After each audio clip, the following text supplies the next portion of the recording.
সাংবাদিক ভাইদেরকে ধন্যবাদ জানাই যে আমাদের মহিলা তৃণমূল কংগ্রেসের ডাকে আজকে যে আমাদের সেই দুঃখ যন্ত্রণা কথা জানতে এসেছেন বা সারা ত্রিপুরাকে জানাতে চাই।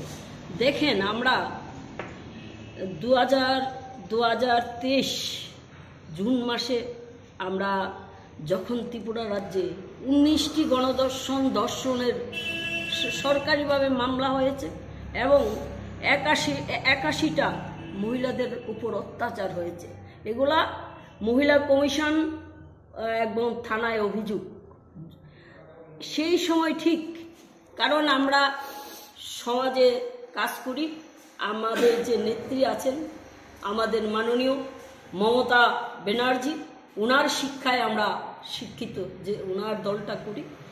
আমরা তখন আর থাকতে পারি না, তৃণমূল মহিলা কংগ্রেস আমরা সিদ্ধান্ত নিলাম মহিলারা যে আমরা মুখ্যমন্ত্রীর কাছে যাব।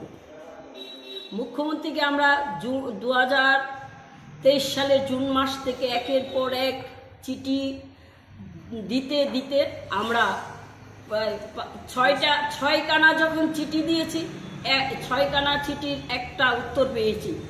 ওনার অফিস থেকে একটা ল্যান্ড ফোনে বলেছেন, সেই ল্যান্ড ফোনটা হলো 0381240414003। এই নম্বরে একজন কে বা কাহারা আমরা তো বলতে পারি না, বলেছেন যে স্যার বহিরাজ্যে চলে গেছেন।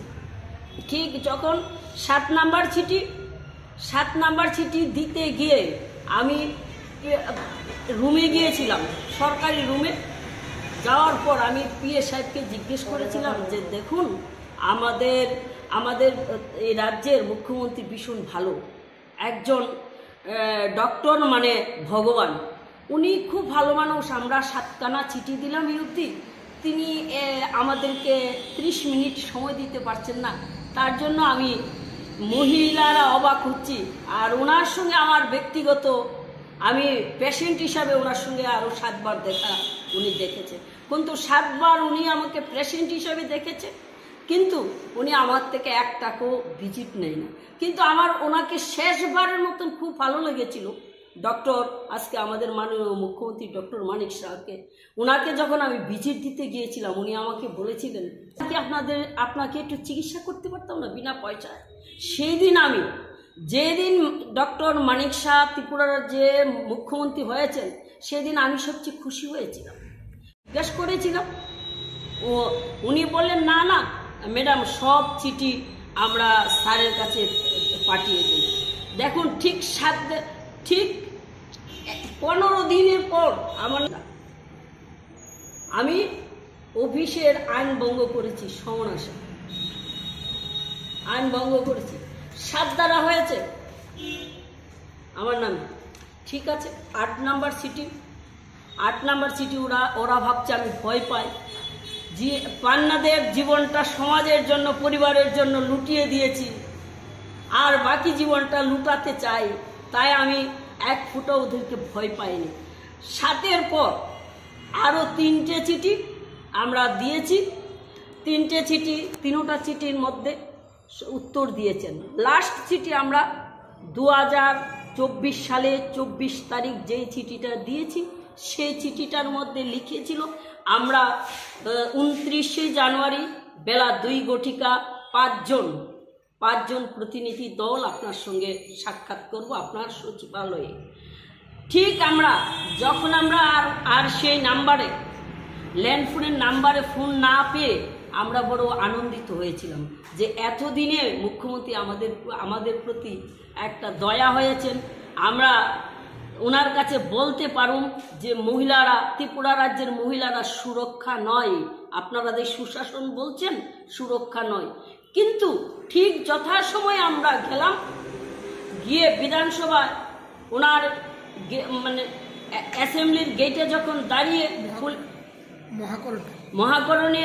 মহাকরণের গেটে যখন এসে বিচার মানে কি বলে গেছেন, আপনারা বিচার করুন, আপনারা তো রাজনীতি, ওদের নাম বলি আর রাত্রেবেলা বাড়িঘর ফুরে জ্বালিয়ে দেবে।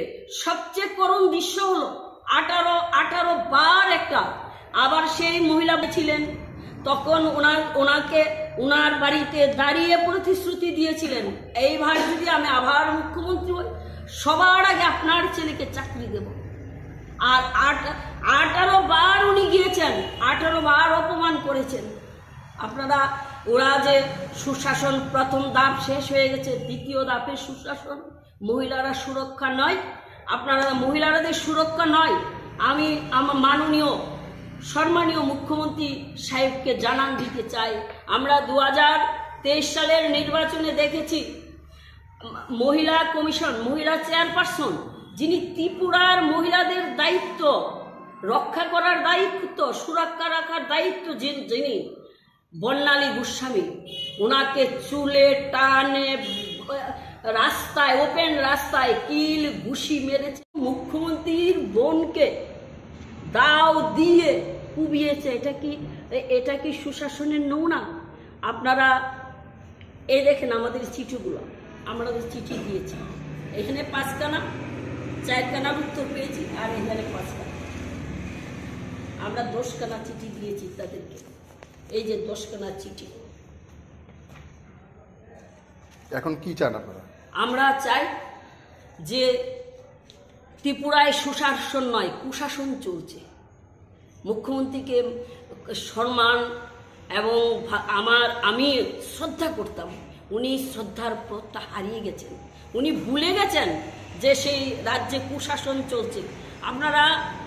আমরা ত্রিপুরা রাজ্যে 2023 সালে 11 মাসে খুন হয়েছে 95টা। ছোট্ট রাজ্য, আমাদের ছোট্ট রাজ্য, চুরির ঘটনা ঘটেছে 260। 2021 সালে গত 3 বছরে ত্রিপুরা রাজ্যে 384টি ধর্ষণের মামলা হয়েছে। সবচেয়ে বেশি দেখেন দুঃখের বিষয় হয়েছে 384টা মামলা হয়েছে, কোর্টে বিচার হয়েছে। আমরা এই দর্শন, গণদর্শনের আসামিরা কয়জন পাইছে জানেননি সাজা? 384 থেকে 55। এটা সরকারি হিসাব, এটা কিন্তু বিধানসভার হিসাব, এটা কিন্তু আমার হিসাব না। এখানে আবার হিসাবের আছে, প্রমাণ আছে।